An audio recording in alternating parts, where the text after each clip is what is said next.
Топ 10 факти, които няма да повярвате.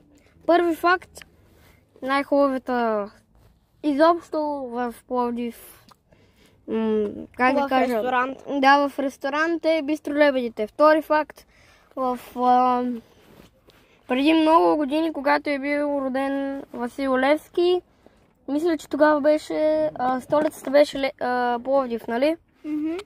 Така, тогава.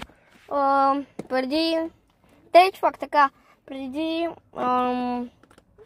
въстанието, преди свободата ни, Христо Ботев умира. Това май всички го знаете. Да. Това е много интересен факт. Той е пробит с куршум през челото.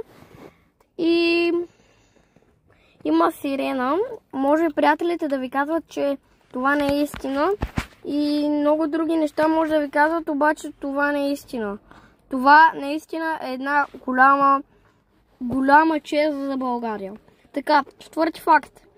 България е една от големите държави с най-гадното политическо, как да кажа, място. Да, политическо място.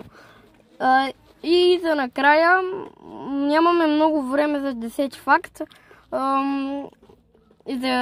За пети факт, най-хубавият отбор в Пловдив е Ботев Пловдив, обаче на второ място все пак е Локо.